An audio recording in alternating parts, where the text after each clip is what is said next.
My name's Richard, and for 3 years I lived in the Appalachian Mountains, not far from a quiet stretch of highway just outside of Irwin, Tennessee. My house sat on the shoulder of a ridge, with the Nolichucky River not too far below and miles of hardwood forest wrapping around the hills in every direction. If you've never been out here, it's hard to explain what that kind of quiet feels like. The mornings come heavy with fog.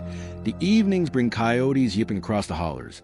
And in between, you mostly just hear the wind moving through the trees. When I retired from the military, I chose this place because of that silence. I didn't want traffic, didn't want neighbors pressed up against me, didn't want the endless chatter of city life. Just space, clean air, and time to myself. My nearest neighbor, my friend Paul, lived maybe 200 yards away, just down the gravel road, close enough that I could see the tin roof of his house through the trees if I leaned out on my balcony, but far enough that we both had our privacy. I built myself a little routine to keep sharp. Old habits die hard. I still woke up early, before sunrise most days. I brewed my coffee, tied on my boots, and jogged down the winding road just to keep my legs moving and my head clear. I bought a good pair of boots not long after moving in. Tan leather, heavy soles, sturdy enough for the rocky trails around here. I kept them outside on the balcony most nights. They were usually muddy, and I didn't want to drag half the mountain into the house. Besides, it wasn't unusual for mountain folks to leave boots, tools, or jackets outside. For 3 years, I never had a single problem. No trespassers. No wild stories. People who don't live out here like to whisper about strange lights, cults, or wild creatures hiding in the woods. I always brushed it off. I figure it was a usual mix of superstition and campfire tales, stirred up by people who'd never spent real time in the Appalachians. That changed one morning. It was late October, and the air had that sharp bite to it, the kind that made me grateful for the warmth of my coffee. I stepped outside to lace up for my morning jog, but the boots weren't where I left them. At first, I thought maybe I'd carried them inside without remembering, but after searching the living room and by the back door, I knew I hadn't. I'm not the type to misplace things, especially not boots I wear every morning. Still, I didn't dwell on it long. I had another pair, a little heavier, a little less comfortable, but they do. I slipped them on and took off down the gravel road, my breath fogging out in front of me. The world felt normal. Same stretch of road, same bend by the overgrown fence, same hawk perched up in the bare branches. It wasn't until later that afternoon that I saw them, my missing boots. I was pulling weeds out of the garden when I noticed something out of place at the edge of Paul's driveway. 2 tan shapes, tipped over like they'd been dropped. I set the trowel down and walked over, heart thudding a little harder with each step. Sure enough, there they were, my boots. I stood there, staring. Paul was gone. He'd left a week earlier for a trip to Venice. I'd even promised to keep an eye on his place, mow his yard if the grass grew too high. I hadn't set foot there barefoot, and I damn sure hadn't carried my boots over. For a long moment, I just held them in my hands. They looked the same, mud still caked around the soles, laces loose the way I usually left them. Nothing seemed off except where they were. I told myself maybe I'd been careless. Maybe I'd carried them over one afternoon when helping with his garden and forgot. The human mind will twist itself into knots trying to find a simple explanation. That's what I did. I brushed it off. The next morning, though, they were gone again. I stepped onto the balcony with my coffee, already dressed for my jog, and found a spot empty where I'd placed them the night before. A cold unease crept up the back of my neck. I searched again around the railing in the yard below, but they were nowhere. I sighed, grabbed a heavier pair, and started jogging. I told myself I was being paranoid. Later that day, I walked past Paul's driveway. There they were again, my boots, sitting in the gravel, but dirtier than before. The leather stretched wide, the soles caked in mud that wasn't there yesterday. I lifted one and turned it over my hands. It looked like someone with a bigger foot had forced themselves into them. That was the first time I felt real unease. Over the next week, it kept happening. Not just the boots, but other things. My flashlight, a kitchen knife I'd left on the counter. Once, a wool blanket I draped across the sofa. I'd go to bed with them in place and wake up to find them missing, only to see them later at Paul's house, always out front, like someone had left them there deliberately. Sleep became hard to come by. Every creak of the floorboards, every gust of wind against the siding, I wondered if someone or something was moving through my home while I slept. I started locking every window and door, leaving the porch light on, even setting up little tricks. A chair angled against the back door, gravel raked smooth, so I'd see footprints. Nothing ever moved. Nothing left a mark. Only the missing objects, showing up where they didn't belong. Eventually, I decided I had to tell Paul. It wasn't in my nature to jump to wild conclusions, and I figured he deserved to know something odd was going on around his property. I called. No answer. I tried again the next day. Still nothing. After a week, I drove into town and asked around. Folks hadn't heard from him. Some thought he was still in Venice. Others didn't know. Then I checked his Facebook page, and it was gone. Not private, gone. Deleted. That was the final straw. I'd lived through things most men hadn't. Served in places where you learn to trust your instincts. My instincts told me something wasn't right. Not with the boots, not with Paul, not with that whole damn ridge. I put my house up for sale and was gone within the month. I never saw Paul again.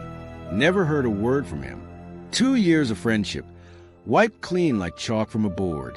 Sometimes, when I think about it late at night, I wonder if he ever really went to Venice. I wonder if maybe he didn't leave at all.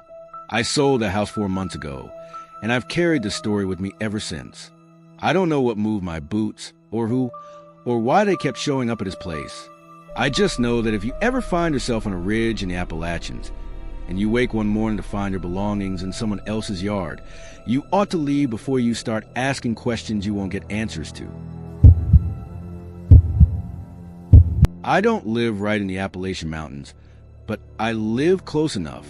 If I really push it, maybe 30 minutes of driving, sometimes 40 if traffic is bad. My aunt lives deeper in, on a quiet back road that barely gets cell service. She's lived there for years, and she's kind of the only family I see often, so I drive down to visit her every once in a while. This story happened on one of those visits. That day, I left my place in the evening and got to her house around 6. The sun was already low, and by the time I pulled into her driveway, the light outside was fading to that dull gray-blue color. She already had her porch light on, and I remember the way it shined against her screen door. She was waiting for me, waved when I parked. Her house is small, a single-story place with a long gravel driveway. The gravel pops under your tires when you pull in. You can smell the trees all around, and sometimes you get that damp, earthy smell because of how the ground holds water in the evenings. It feels different there, like the air is heavier, cooler. We sat in her kitchen for about an hour, just talking.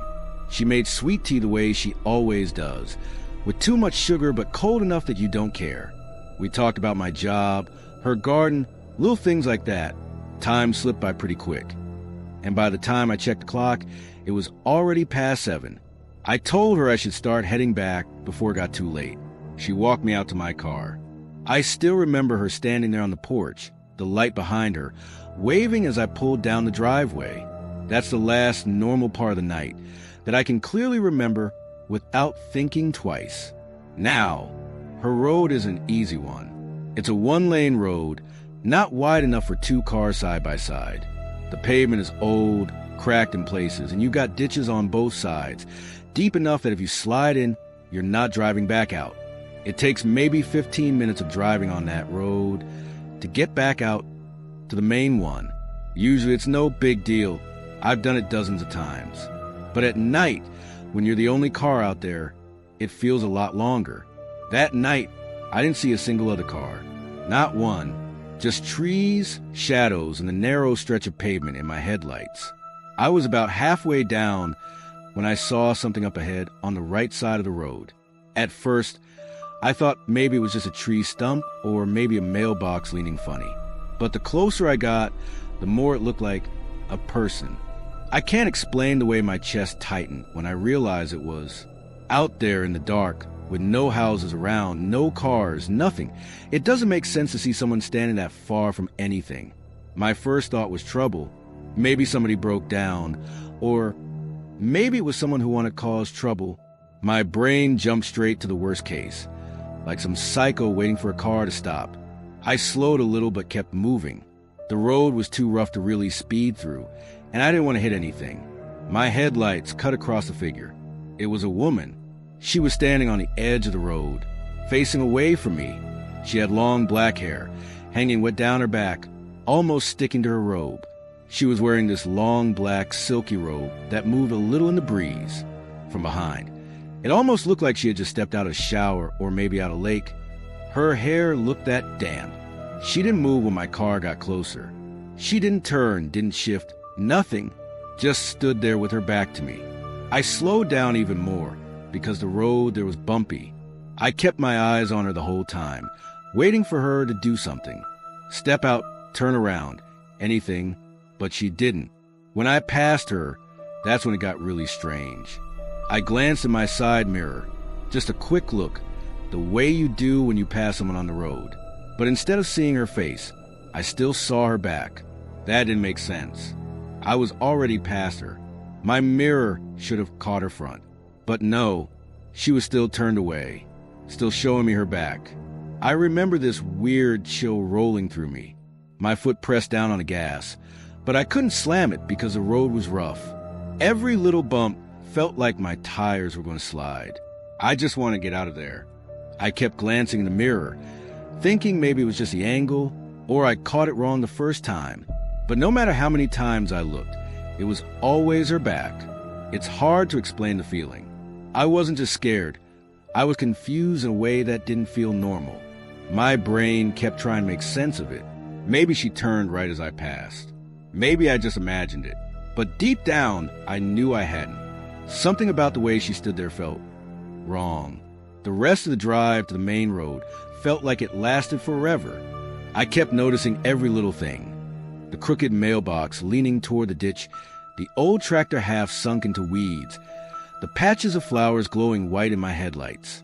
Normally those things are just scenery, but that night they stood out like I was memorizing every landmark because I needed to ground myself in something real.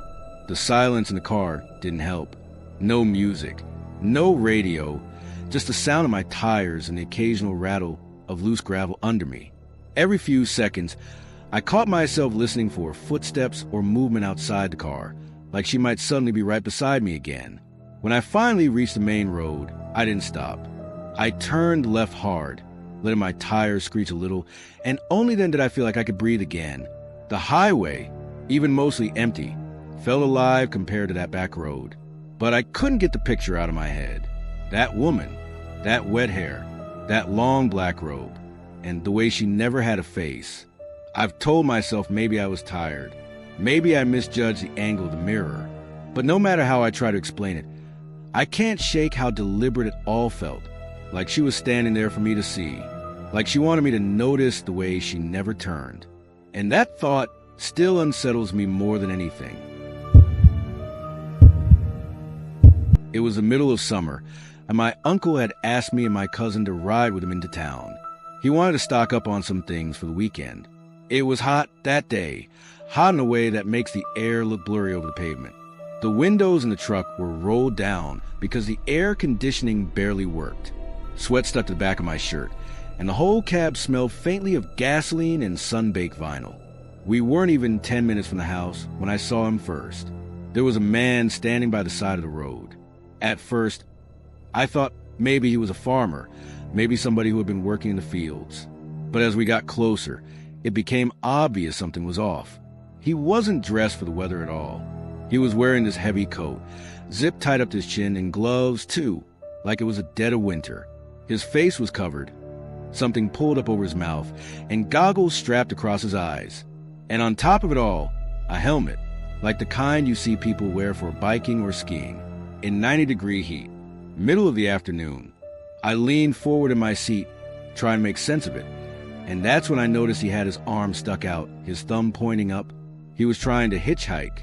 My uncle slowed a little, just out of instinct, but my cousin shook her head quickly. "Don't stop," she whispered. But my uncle rolled the truck to a crawl anyway. He leaned over the steering wheel and called out, "Hey, you all right?" The man didn't answer right away. He just stood there with his thumb up, his body stiff, not even shifting in the heat. My uncle tried again. "What are you doing out here dressed like that? You need a hand." That's when the man finally spoke. "Can I ride with you?" His voice wasn't right. I don't even know how to put it into words. It was too high-pitched, almost mechanical, like somebody messing with a microphone. It didn't sound like it came from his throat. My uncle frowned. "Where you headed?" he asked. The man ignored the question. He just repeated himself, word for word. "Can I ride with you?" That's when I realized he didn't have a bag, no bicycle leaning anywhere, no car pulled off the road. Nothing. Just him, dressed head to toe in layers that made no sense. I whispered to my uncle, "Keep driving." My cousin said the same thing, a little louder this time. When my uncle started pressing the gas again, that's when the man's arm dropped. His head snapped toward us, quick and sharp, and he made this noise like an animal bellowing. I'll never forget it. It didn't sound like anything a person could make. Then he started running toward the truck. My uncle cursed and slammed his foot down. The truck jolted forward, rattling hard as a tire spun over gravel before catching the road. I twisted in my seat just in time to see the man sprinting after us, his gloved hands pumping, his head locked in our direction the whole time. We didn't stop until we reached the sheriff's office in town. My uncle went inside and told them everything. They wrote it all down, said they'd send someone out.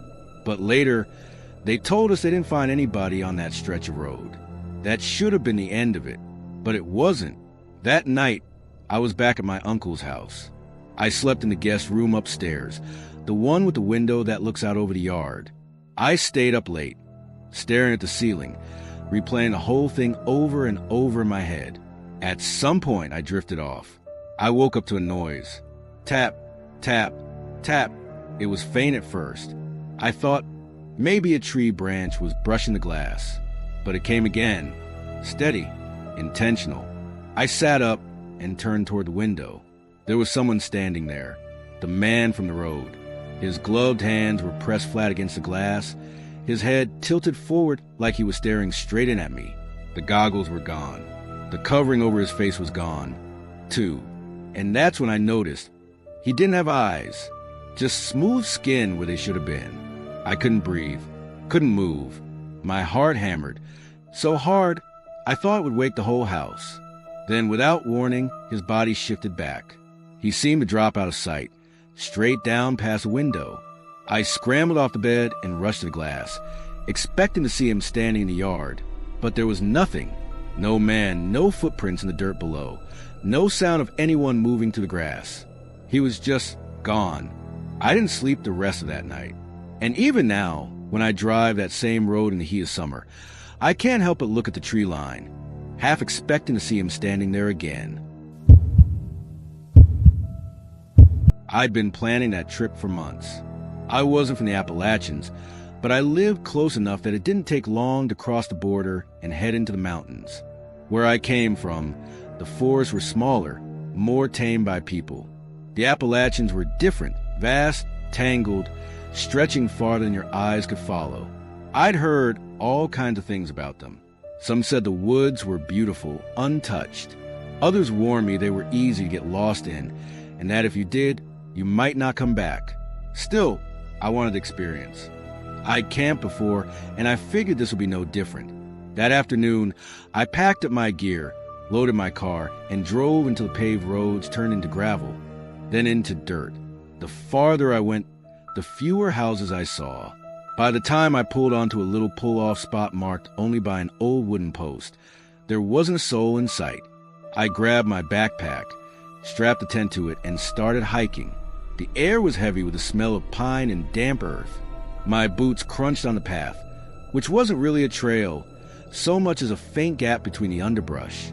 I followed it for about half a mile until I found a flat clearing not far from a river. You could hear the water rushing faintly through the trees. It felt secluded, quiet, maybe too quiet. I set up camp anyway, pitched a tent, gathered wood for a small fire, and boiled water for noodles. By the time the sun started dipping behind the ridges, Everything glowed with that late evening orange. The forest looked calm, peaceful. But I remember thinking, it was almost too calm. Most woods I'd camped in came alive at dusk. Frogs croaking, insects buzzing, birds calling to each other as they settled for the night. Here, the quiet felt heavier, like the woods were holding their breath. I brushed it off, told myself it was just the way it was out there.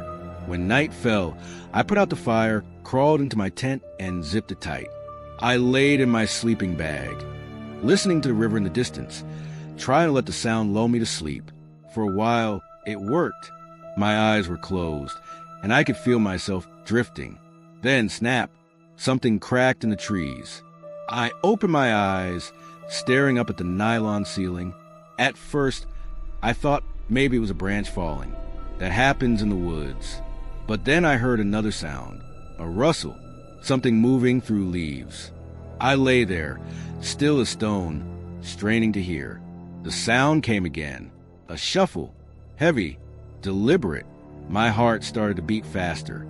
I told myself it was probably a deer, or maybe a raccoon nosing around. Then I heard it, low and guttural, a grunt, not the sound of a deer or a raccoon or anything I could place. It was deep, almost a growl, but not quite. I pulled the sleeping bag tighter around me and held my breath. The sound of movement grew louder. Something was pushing through the bushes, scattering them like it didn't care how much noise it made. Then, crack, another branch snapped. I didn't move. The noises circled the tent. I could hear them shift from one side to the other, sometimes close, sometimes farther. Every so often, another grunt rumbled out of the dark. Minutes passed like that, me lying there, listening, every muscle tight. Then it got worse. The noises stopped, and in that silence, I heard breathing. Slow, heavy, right outside the tent wall.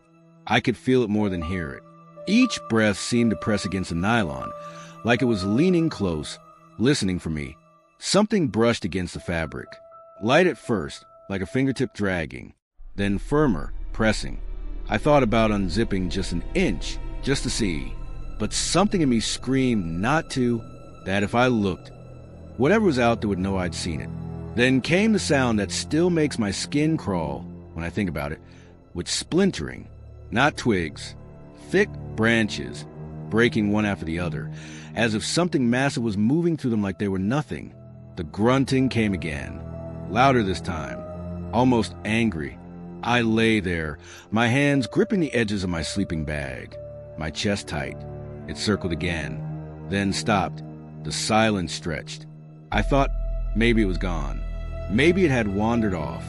My body started to relax just a little. That's when I heard it, close to my ear, through the thin wall of fabric. A sound almost like a word, garbled, wet, not human, not animal. Something in between. I bit down on my lip, hard to keep from making a noise. The breathing went on for what felt like forever. Then, slowly it began to move away. I heard it in the trees again, grunting, snapping branches. Each sound fainter than the last. Eventually, the forest went quiet again. I didn't sleep a second that night. I just lay there, listening, waiting for it to come back. Every little noise, an insect, the creak of a tree, made my heart jump. When the first gray light seeped through the tent, I finally unzipped it. The clearing looked different in daylight, less threatening. But the evidence was there. Branches lay scattered and broken. Bushes were trampled flat. Whatever had been there was big, strong, and it had been close. There were no tracks, no paw prints, no boot marks. Nothing I could use to convince myself it was something normal. I packed my gear in record time and left. I didn't even look back. And I've never camped in the Appalachians again.